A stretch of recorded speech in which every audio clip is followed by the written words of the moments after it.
Thank you, ladies and gentlemen. We're going to go through the invoicing and payment process. The contents are when to submit the invoice, the compliance documents, what is required, payment process, and challenges and ways to submit your invoices. Okay, when should the employer invoice SASITA? On or before deliverables milestone date.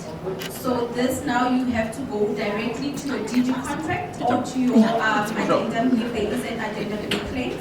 That will be your guidance on the documents you need to submit prior submitting your invoice.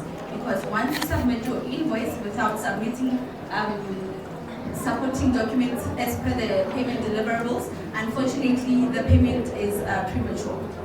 And then we're going to go then with the when are the deliverables met.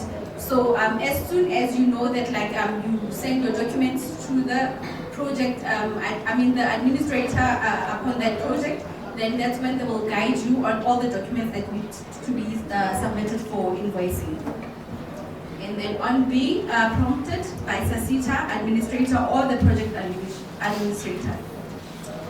Employer compliance documents prior to invoicing the employer or the provider must ensure that they have met all the milestone deliverables. I just mentioned that now. And then all compliance documents are in order and up to date. So with this, we are referring to your tax, your QUEDA, your BEE. You must make sure that they are valid once you submit your invoices and payment deliverables. And then you must also double check that all the requirements are met with the project administrator before issuing an invoice. So once you have submitted your deliverables, you must first contact your administrator, find out if all the BEE, the QUEDA, the tax clearance are valid, all the accreditation as well. And then once they satisfied, then they will make you aware that okay, I'm happy with all the documents that has been submitted. So now you can submit your invoice and the statement of account that is in support with the invoice. Okay, this is the process channel for the payments and the payment documents actually. So now we are first receiving the invoice / registers. So this is now on the inception when we start the entire program. We first need to get your learner's application, the signed learner list, and the confirmation of employment, whether the learners are on the employed or the unemployed program. And then once we have submitted the application forms, we need to get the confirmation of from the capturers that the documents have been captured, and now we can start with the payment processes. Okay, we check compliance in terms of the contract. We go now to the DG contract to check that now we have to advise you that okay, fine, we have received the confirmation from capturers, so please submit your documents as per the payment deliverables, as per the DG contract. And then now we are going to the compliant document. If it's yes, if everything is in order, the administrator is happy, the project manager is happy, then we will then start with preparing the payment. However, if the documents are not in order, which is a premature invoice, we will then communicate, the administrator in question will communicate and advise you on all the documents that are outstanding for the payment. Once then, if you have submitted everything, now we're going back now to prepare the payment. And then now we are going to the submission of payment for a sign-off. The administrator prepares the payment, and once it has been prepared, then she must send it out or he must send it out, and it's 5 signatories. Is the project manager, is the departmental manager, the executive manager, the CFO, and the CEO. And once that is done, then it's gonna go now to the send to finance stage. So we send it to finance, and when we send our payments to finance, we usually do that on Wednesdays.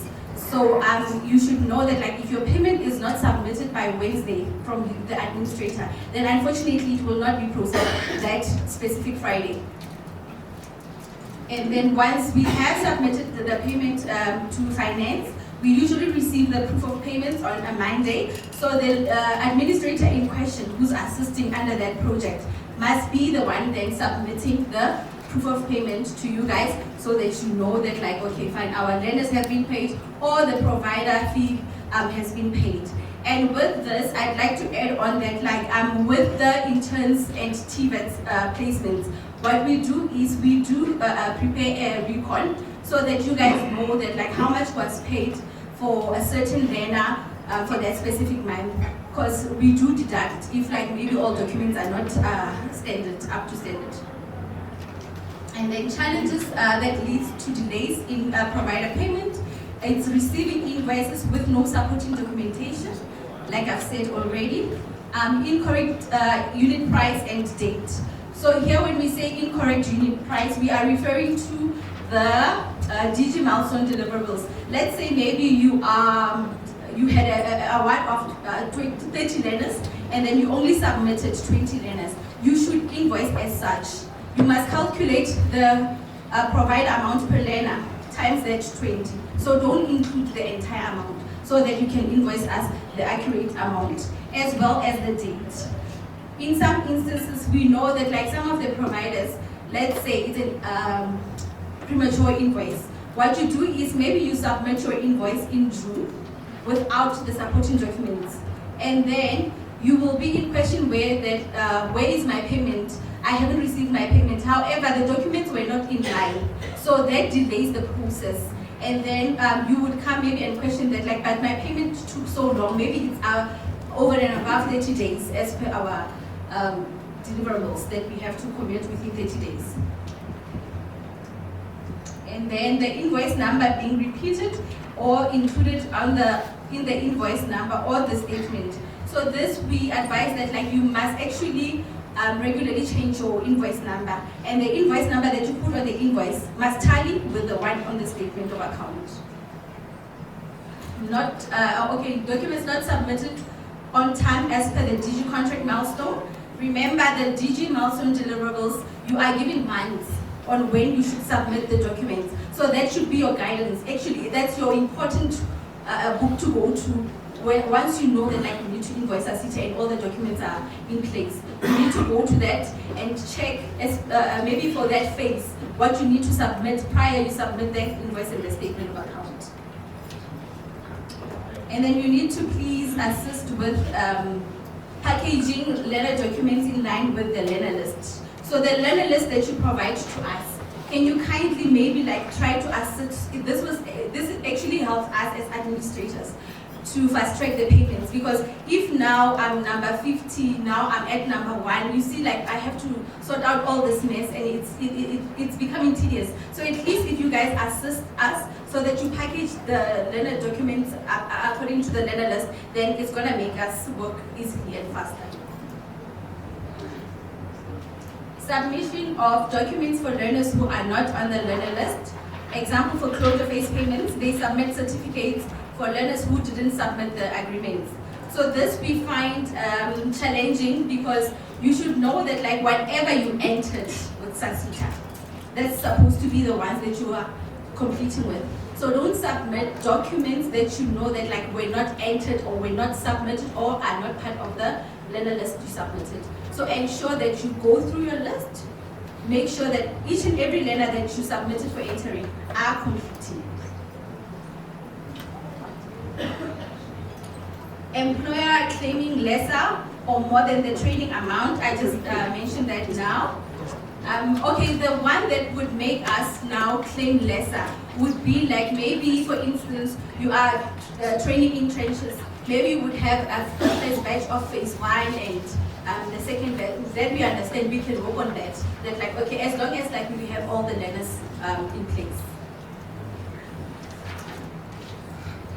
Employer claiming, okay, no, excuse me for that, replacing learners without SASITA permission.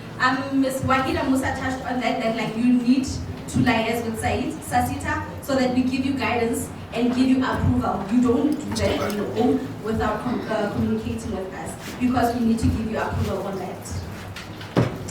Replacing learners too late on the program. Unfortunately, we do not accept that, because like if you are trying to replace learners, once the program has been up and running, we are only going to accept the termination, not the replacement, because you are only given 2 months within the inception of the program. The proof of UIF contribution, EMP declaration, and affidavit. So this was a challenge for us during the audit, because let's say maybe for internship learners or TVET learners that were not under UIF. Remember now, when they are unemployed and the program is done, they are not getting anything else. So we're going to require you to at least send us the proof or the affidavit declaration or the affidavit stating the reasons why, because at least that would help the learners if they're placed under UIF. Once the program has been completed, then they can be able to get something from that. From the stipend amount they receive monthly from SASITA. We're going through again to the challenges. Compliance documents not updated in project file or upon submission with the invoice. So this would go with your tax hearings and such. If maybe they are invalid, once you know that your documents are invalid, make sure that you submit documents that are valid to us so that that can speed up the process. Registers for stipend payments not timelessly received or received in batches.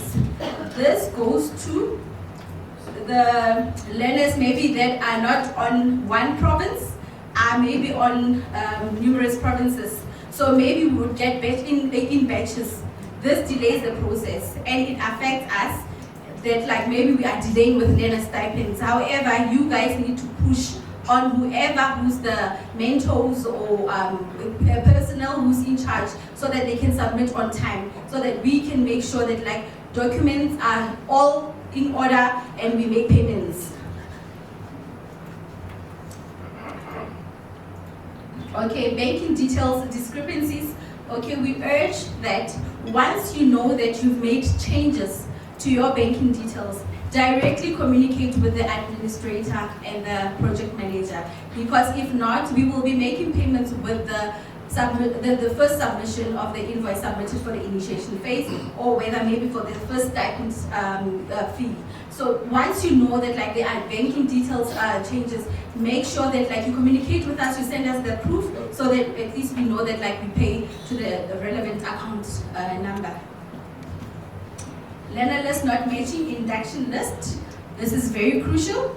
Once you know that you've submitted your learner list to SASITA, the learners have been inducted. We expect to see those learners when we prepare the payment. So it must go hand in hand. Don't submit learners that you didn't, don't give us the list of learners for induction that were not on the initial learner list that you submitted to SASITA. The termination and replacement. It has been touched on that you can only replace within 2 months of the inception of the program, and the termination is all throughout. As long as you know that the learner has dropped out, the learner is deceased, please communicate so that we can know that. And also, you have to amend the learner list and sign it. So each and every time there's a change, make sure that the learner list also tallies, and you submit it to the relevant project administrator. And registered not fully signed by learners or mentors. This is very crucial. I know there's very few here who are giving us challenges. Please assist us. Before you submit documents also to SASITA, can you please just browse through also and check?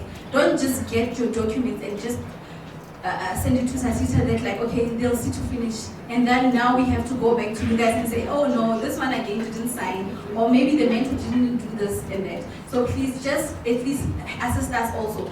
Browse through your documents.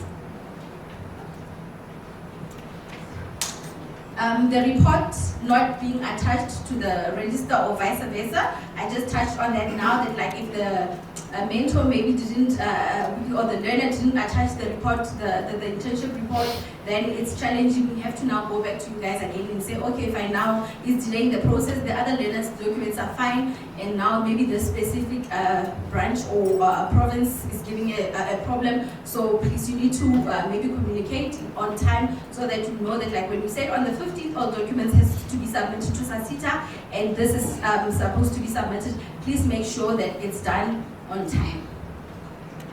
Non-submission of supporting documents per individual learners, medical certificates, leave form, or timetable. So let's say maybe a learner was on leave for that specific day.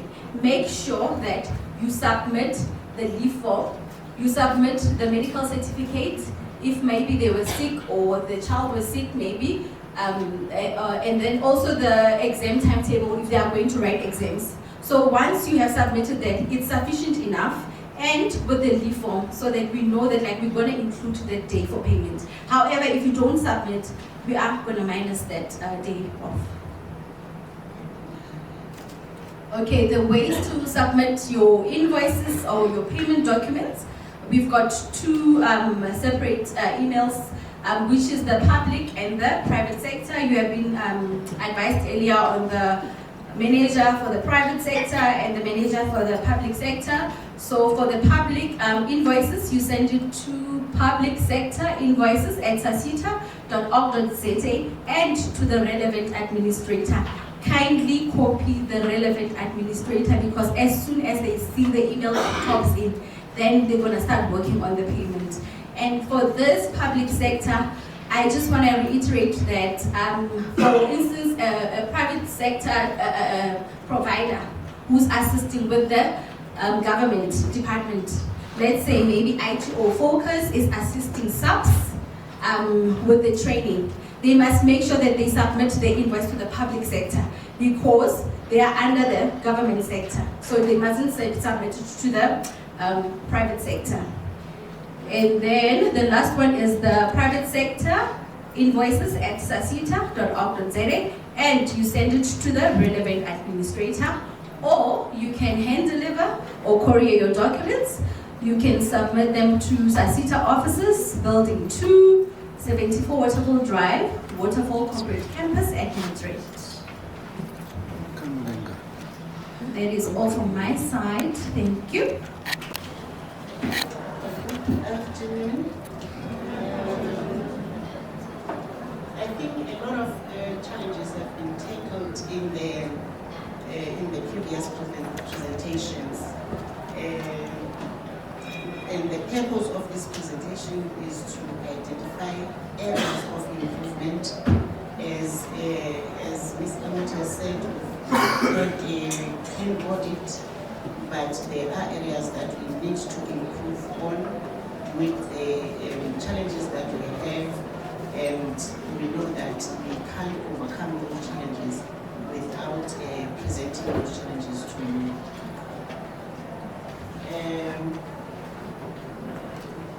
These elements are identified to assist stakeholders to Sasita and Sasita to execute projects efficiently and effectively.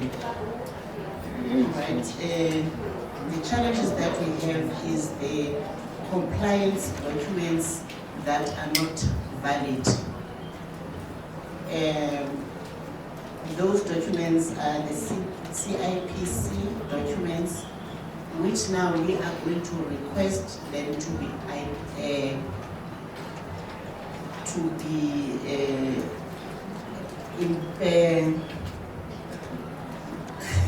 we are going to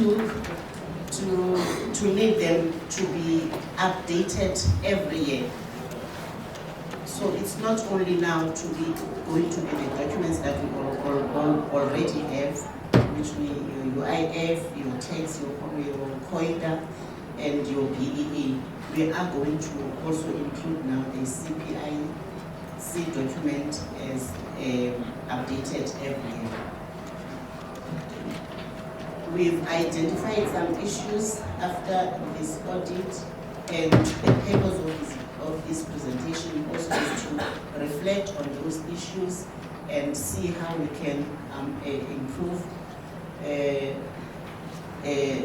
improve the efficiency and effectiveness of Sasita. Therefore, we asked you as our stakeholders to assist us in for current and future purposes to improve.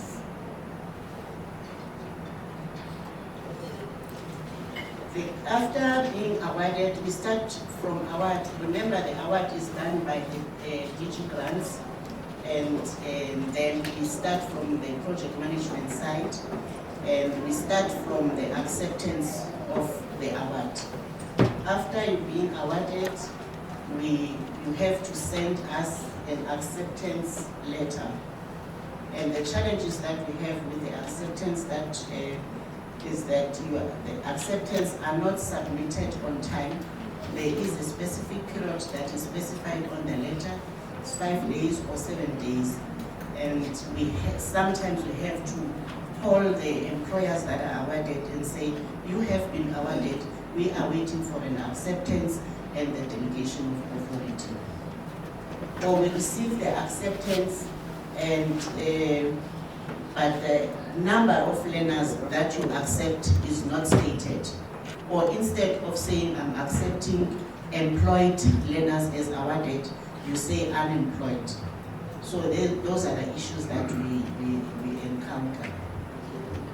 The acceptance is not done on the company letterhead. Companies accept the awards by email, which is not accepted. And the acceptance does not state the number of learners that you accept, the acceptance has a number of learners that is not stated in the award letter. You send the acceptance, but there is no delegation of authority, or the delegation is submitted by a person who is not authorized to do that. It's done by the administrator or somebody who doesn't have authority.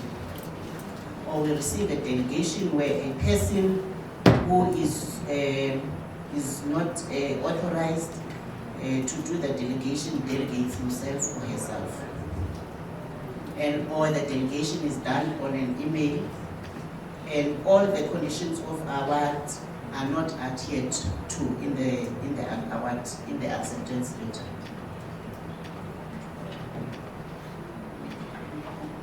So the challenges that we have are in steps. It's in the acceptance, it's in the initiation, and in the whole project life cycle. After acceptance, the next process is contracting. What we see is contracts that are not fully witnessed and initialed by the relevant parties. We have a contract, a standard contract, that it has to be signed and it has to be initialed at the bottom by all the parties that have signed and their witnesses. The contract is signed by the principal of the company, and the project manager does not agree with the deliverables during implementation. So a person who is head in the company signs the contract with the CEO or the principal or whoever is the head, but that contract is not discussed with the person who will be implementing the project. And then when now it's implementation time, the person does not agree with the deliverables because he knows as the implementer that those deliverables are unattainable, but he was not there on the signing of the contract. The contract is not signed by the delegated party. We received a delegation and there is a person that signed the delegation. But now on contract signing, a new person appears who is not delegated to sign the contract. The training provider is not represented during contract signing. The award goes to the employer, and sometimes we don't appoint the training provider for the employers, and the employer appoints a training provider, and the training provider is not there during contract signing, so the training provider does not agree with the terms of the contract or the part on the deliverables. So during contract signing, even if the training provider is not appointed by SASITA, they should be present so that they can be able to advise the employer on the conditions of training. Learner contracts are signed before the approval of the main digit contract. That is a problem. There are delays in signing of the contract, but in the meantime, the employer or the training provider is submitting the learner agreements. It's incorrect to submit the learner agreements before the contract is fully signed by all parties. Recruitment of learners takes too long, and on some occasion, we do not get the full complement of the learners as per other word. When the companies apply, they say, this is our need, we have the learners. But when it's time to submit, there is delays, and that is affecting us because we also need to report in a specific period. Not all selected learners attend induction sessions, and there are no supplementary induction. On the day of induction, a subsidiary representative comes, and not all learners are present. And when you submit for payment, there is no supplementary induction by the employer or the training provider. And that causes delays in your payment also, in your initiation payment. Because before we pay, all learners should be inducted. Some parties are not available during induction.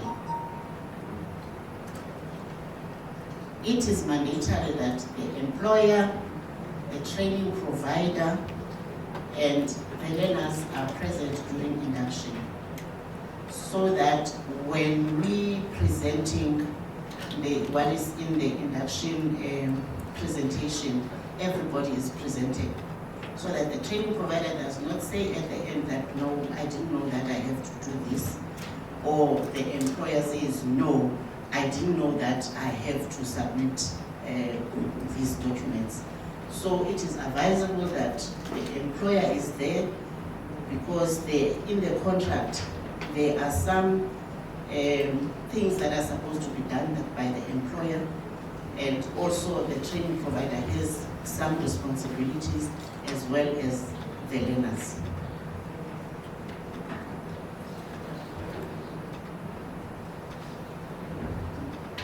Project plans and training plans are not fully or correctly populated.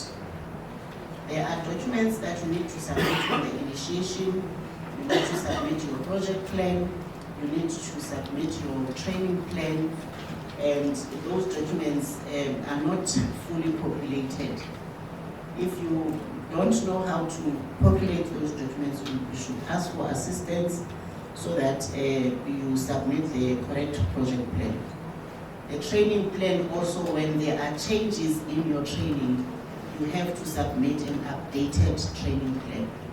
Every time there are changes that you make in your dates, those changes should be communicated, because it's not only induction that is going to be done.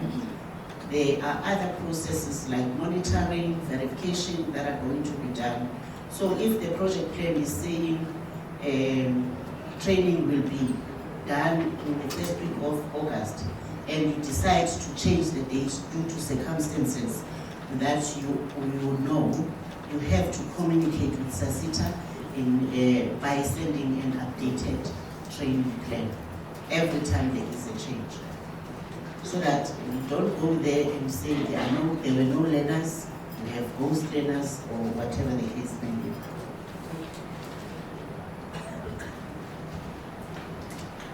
Learner lists are not submitted on time and are incorrectly populated.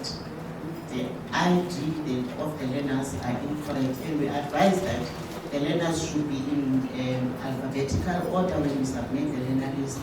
That is going to make life easy when we're processing the payments.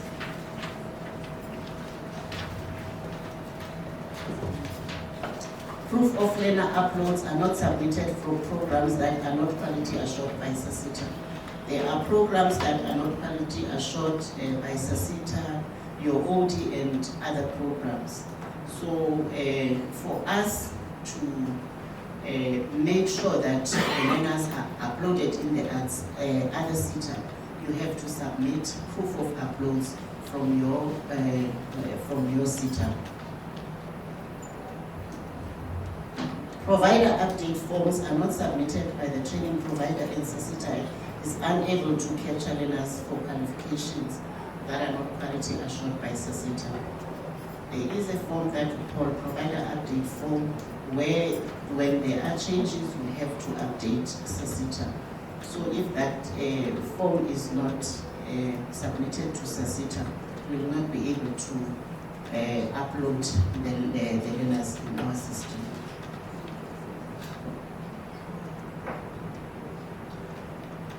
On execution is when you submit your registers, your project status,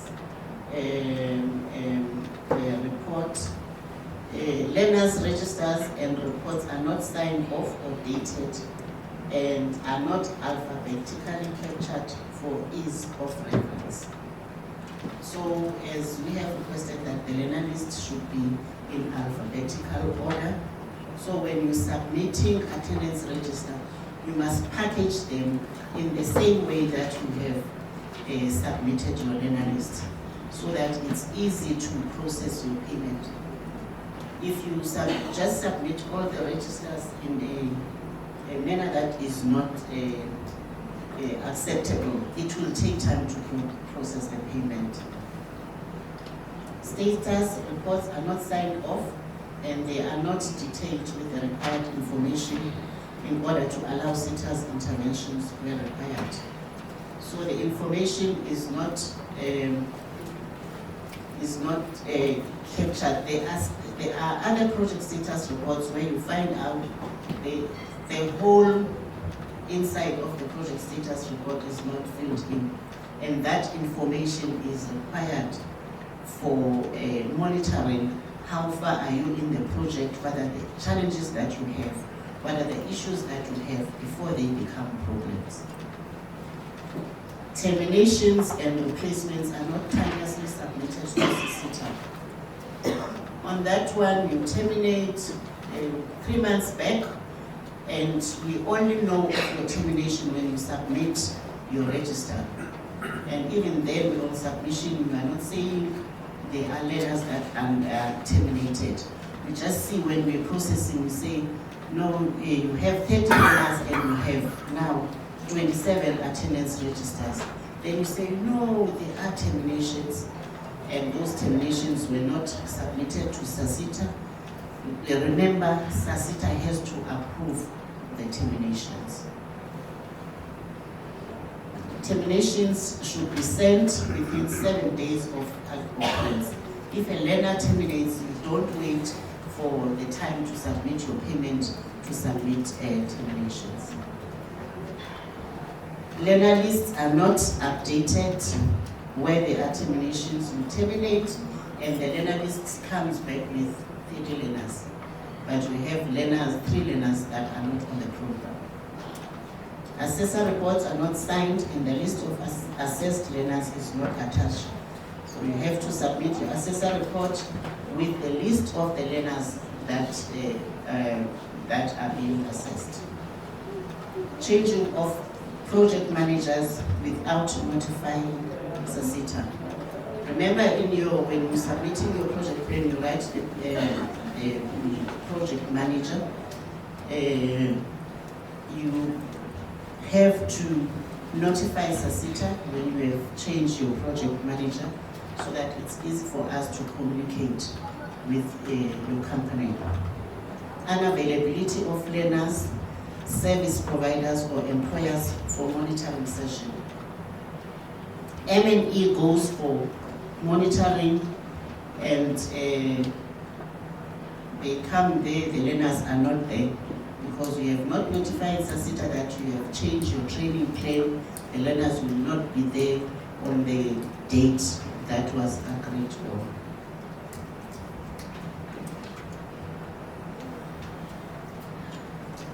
On the closure, verification is not requested on time. we have to send numerous emails to say, please request for verification, the project is coming to an end. It's the responsibility of the employer to request verification without being prompted, because you know when we have completed training. Learner SPO2s are not submitted on time and are not filled in correctly. As soon as your verification is done, it's endorsed, you have to submit learner achievement forms so that they can be captured and certificates can be printed. But the SPO2s are submitted, the assessors did not sign, not all unit standards are there, so we must be just pay more attention when we're submitting SPO2 forms. The unit standards trained are not matching the credits. There's 1 or 2 unit standards that are not captured on the SPO2, or they were not trained on. So now the unit standard does not match the number of credits on the qualification. The assessment submitted for learners that are not registered. The learner was not registered at SASITA initially, but there is an assessment now at the end of the project that is submitted for a learner that we don't have on our system. The assessor that is used is not linked to the company, as we all know that the assessors has to be linked. So we must use the, if we change assessors during the implementation of the project, we must notify the ETQA. Incorrect learners are submitted for assessment. It's those learners that were not registered. Notional hours not being met as learners are not attending fully. Attendance is for 5 days and it does not cover the notional hours as required. Service certificates for wheel programs are not dated. The program name or types are not identified as well. On some instances, the certificates are not signed off or are not on the company's letterhead. When we implement the wheel programs, which is your internships, we get a service certificate at the end, which is provided by the company. It has to have the correct start and end date, which covers the 12 months if it was 12 months, or the 24 months if it was 24 months, and it should be in the company letterhead, and the certificate has to be signed and dated. NAMP documentation not in order for certificates for artisan programs. When we do artisan programs, you know that there are documents that we have to submit to NAMP before we get the certificates. So most of the time those documents are not correct, and there is a back and forth between SASITA and NAMP because the documents are not in order.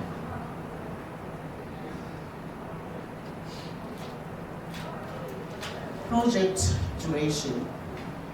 All projects are given additional months based on the type of the program to be trained to accommodate administrative requirements.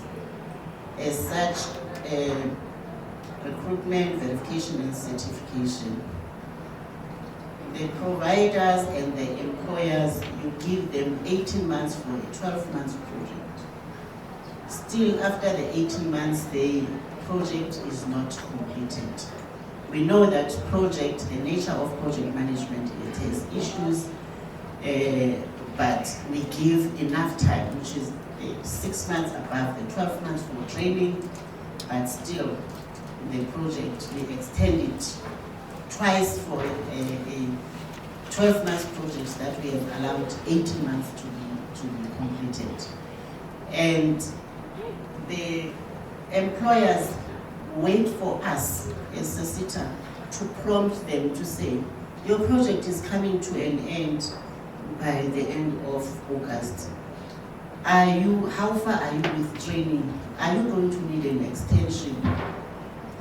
So that part of project management requires both the employer and SASITA to look at it. If you need extension, request the extension from SASITA in time. And you must also know that the extension is at the discretion of SASITA. So that's why we say the contract management is made the sole responsibility of one party, which is SASITA. And it's not the case. All parties have a responsibility, and it's clearly stated in the contract. Extension of time and lapse letter. The extension of time is triggered by the employer through submitting for a formal request along with evidence to SASITA for permission to extend. You don't just write a letter or an email to say, I'm requesting extension. You don't explain how far are you with the training, when are you, what time do you need. You just request extension, and SASITA does not know how far are you with the training. Are you going to complete if we give you 3 months, because the extension that is given is based on how far are you with your training. The request is done on an email, and it makes it to be not valid. It must be on the company letterhead. If the contract expires and there was no extension, SASITA will issue a lapse letter to this effect. And in most cases, the employers are only triggered when we submit a lapse letter. And then they say, no, you can't close this project. That is when we say it's the responsibility of all parties to make sure that we monitor our projects. Employers and providers are not allowed to proceed with training of any sort of work after the contract has expired or lapsed under any circumstances. If your contract has lapsed, you have to stop training. If your contract has expired, you have to stop training. If any of your documents or compliance documents has lapsed, like your COIDA, you have to stop training.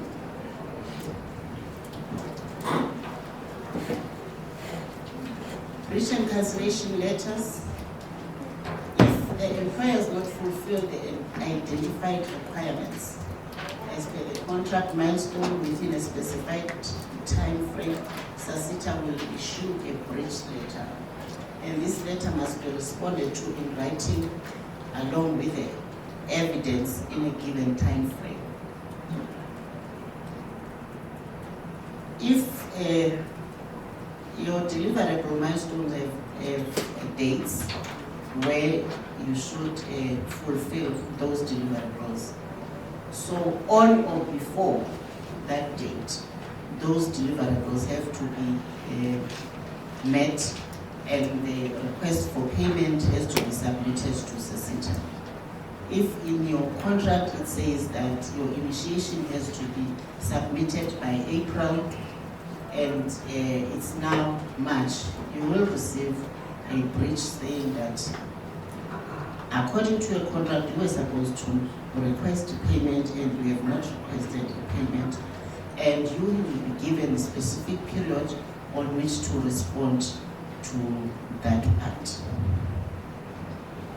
If there is no response submitted or was not sufficient evidence provided within the set time frame, then we will issue what we call a cancellation letter, terminating the agreement between yourself and SASITA. So not adhering to the contract, it has consequences. SASITA has a right to cancel the contract. Incorrectly classifying employment status of learners. This one starts from when you are accepting, you are awarded unemployed, you accept employment. And on your employed learners, they should be your own employees and not the employees of another company. If you awarded 10 employed learners, all those learners should be coming from your company, not from your friend's company, but from your own company. Unemployed learners should be strictly learners that are not employed at any institution. Because during an audit we had problems where we have unemployed learners that are in programs that are SASITA, that are run by SASITA, and the same learners are on other, are either employed from other companies, because that can be traced through the UIF and the other means. Confirmation of employment status must be submitted on your company letterhead. The confirmation of employment status should state that the following learners are employed by this company, and the same confirmation at the end of the company, of the project. You still send another confirmation confirming that the learners are still employed by the same company.